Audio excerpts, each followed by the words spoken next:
The world we inhabit is not as free, or certain, or safe as you might think. The things that you believe to be unassailably evident are little more than shadows dancing behind a curtain, a masquerade crafted and dutifully upheld by an organization known as the Foundation. The file you are about to hear contains containment procedures, descriptions, testing logs, historical and in some cases first-hand accounts of the anomalous objects the Foundation serves to secure, contain, and protect. Its contents have been thoroughly scrutinized by the Ethics Committee and approved by the O5 Council for release to trusted associates of the Foundation. This is SCP Unredacted.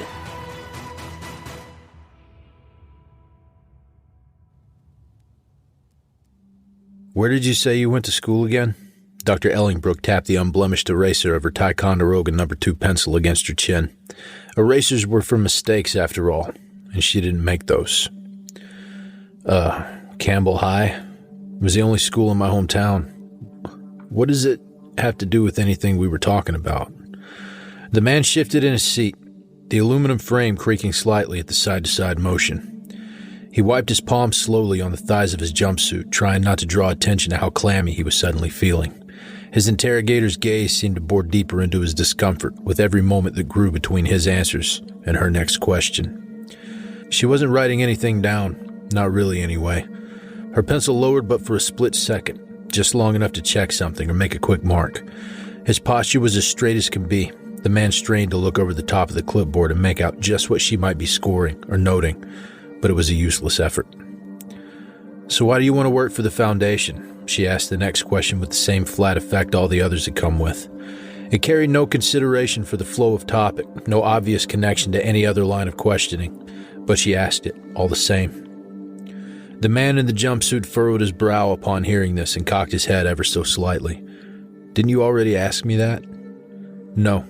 She shook her head almost imperceptibly, tapping the pencil against her lip now. A similar one came up, but not like this. Answer, please. Well, I'm not sure I want to.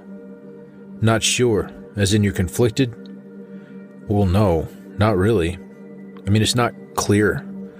You told me I volunteered for this program, but I really don't remember doing that. This all seems just really fucking out of proportion to me, ma'am. Respectfully. Dr. Ellingbrook dipped into two very shallow nods as she made another tally over some other portion of her sheet. When the pencil came back up from the clipboard, the eraser found its way between her teeth in sort of a gentle, bored chew. You killed 2 people, Mr. Her eyes slipped down to the sheet, then back up to her interviewee, Harper. Dylan Harper of 6648 Rotterdam Drive.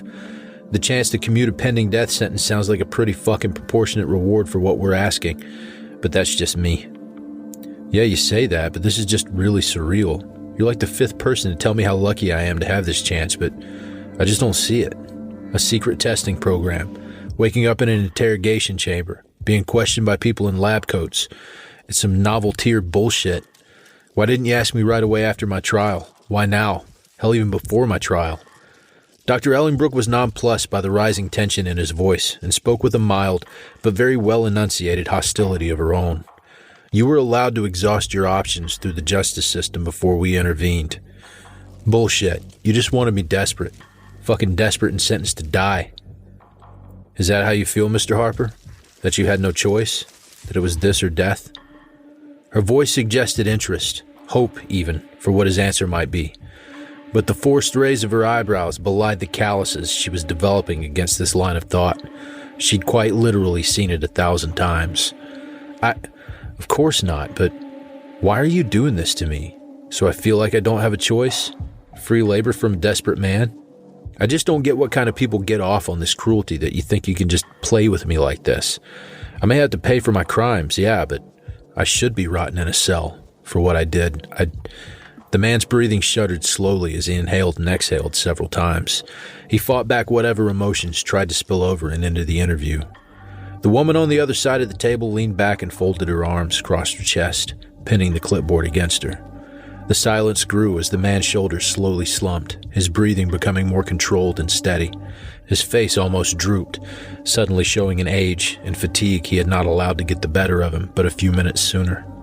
Dr. Ellingbrook asked, but the man's face betrayed the answer. "You're no good to anybody, are you?" The man chewed on the inside of his cheek and slowly shook his head, unable to look her in the eyes or verbalize an answer. With the soft click of her flats against the cold tile, Dr. Ellingbrook collected herself and stood up. A soft buzzing and the sound of a deadbolt turning preceded a cold metal door opening. "There are just a couple more immunizations to give you before we return you back to your cell. The orderly will be right in." She didn't bother to look at him or smile, or provide even the faintest hint of charm beyond what she'd already said. But these words were one last polite lie that she couldn't quite explain the need to provide. As soon as she left the interview room, Dr. Ellingbrook lowered a clipboard to her side and opened the door to the adjacent observation room. Inside, 2 men stood around a monitor softly lit with a white-gray glow of CCTV that had been fixated on this exchange. "Natalie, I trust you had fun with that." One of the 2 men, the one with the lab coat on, greeted her through slightly gritted teeth. The other man, the one at the console, excused himself and closed the door behind him, providing the courtesy of privacy. It saved them all the embarrassment of him having to be ordered elsewhere. "You know full well this has to be right every time we make a change. We cannot afford pipeline problems with our operation at this scale, Manny." "Yes, Dr. Ellingbrook, I'm happy to share your enthusiasm for sound and repeatable processes, but your improvisation is fucking bothersome. I seriously doubt the authenticity of the results when no one gets asked more than 2 or 3 identical questions before you start to deviate. They must be repeatable." The human psyche, even in such tightly controlled quarters, is a deeply complex and layered thing that requires provocative and reactive questioning based on exposed thoughts, evolving inner monologues, and complex connections which we must all carefully watch and evaluate. She tossed her clipboard the short foot or 2 between herself and the console, letting the evaluation rubric show the evidence she had collected. Mr. Harper had received a failing mark in 7 of her 15 criteria. Dr. Eads looked down at the clipboard and turned to face the monitors as motion caught his attention. An orderly entered the interview room and was briefing the man in the jumpsuit, who ended the exchange by rolling up his sleeve and presenting the veins of his forearm. The orderly injected the needle, withdrew it, offered a cotton ball for the bleeding, and then left. 30 seconds later, Mr. Harper began to clutch at his right pectoral. In another 30 seconds, he was dead. "I can live with 1 in 100, Manny. What I can't live with is 1 in 5 failing to accept the programming." She carefully placed her hand on his shoulder as she watched another iteration of his code and care go down in flames before their eyes. Yes, the death was bothersome to the parts of their souls that remained intact, but after a couple of restless nights, they could all be easily rationalized away. The error in programming, however, felt a good deal more personal. "I'll get with the fellas in QA and we'll go through your data. Thanks, Natalie," he said, without turning away from the monitor. The orderly reappeared on the screen and checked for vitals on the now deceased. Somewhere else in the bowels of Site 19, 2 engineers in biological hazard suits waited patiently. A third man, in a hard hat, held down a button on a panel as a track churned above their heads, passing empty hook after empty hook. Several seconds later, a 3-meter-long rectangular plastic pouch emerged from whatever dark place the track originated. Within the plastic pouch was the silhouette of a human being in a hunched, vaguely fetal position. Following behind it, 9 more nearly identical pouches. The engineer let go of the button once all the pouches were clear of the wall. The men in hazard suits grabbed the first pouch, pulled it out into a separate track, and sliced the bottom open with a box cutter. A thick, viscous goop spilled out onto the floor, yellowish red in color, even against the sterile white fluorescent lights overhead and the cold concrete below. As the pouch opened up, the human figure within slid out into the industrial floor. It was pink and covered in indistinct chunks of strange organic matter, like a newborn child. There he was, Mr. Harper, number 7105. "All right, let's get him cleaned up," the engineer instructed as other iterations of Mr. Harper were cut free. This whole process was messy, imperfect, at times unscientific and even immoral. But for the folks down here in the D-Class wing, it was something they had to cling to and use as a shield to depersonalize from what they were asked to do. A clone emerges from a vat of soup, prepackaged with genetic markers for a more obedient personality and a trusting nature. They clean it up, dress it in a standard issue jumpsuit, test its motor function, and send it along. Send it along to die. Meanwhile, Dr. Eads tweaked the weighted emotional scores of his latest build. It's clear that the guilt of the implanted crimes was not traumatic enough to reinforce the implied debt to society, but he had to carefully counterbalance this against the clone's implanted love for family and desire to see the world improve for a son and wife he knew he could not see again. It only hurt to think about if he actually stopped to think about it. In the meantime, they would remain cleverly considered variables in his code, with function calls and annotations for a better tomorrow. Dr. Ellingbrook grabbed a new rubric and prepared for another interview. Her job was ceaseless vigilance in the face of an imperfect system.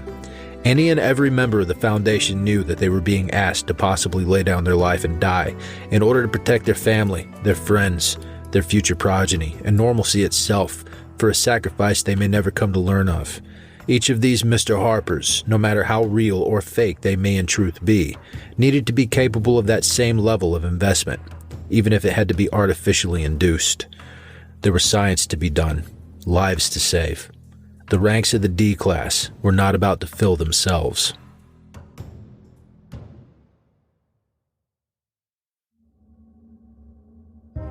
Thank you for listening to this podcast. If you like what you hear, follow the link in the description to patreon.com/scpunredacted and help support me by becoming a patron for as little as $3 a month.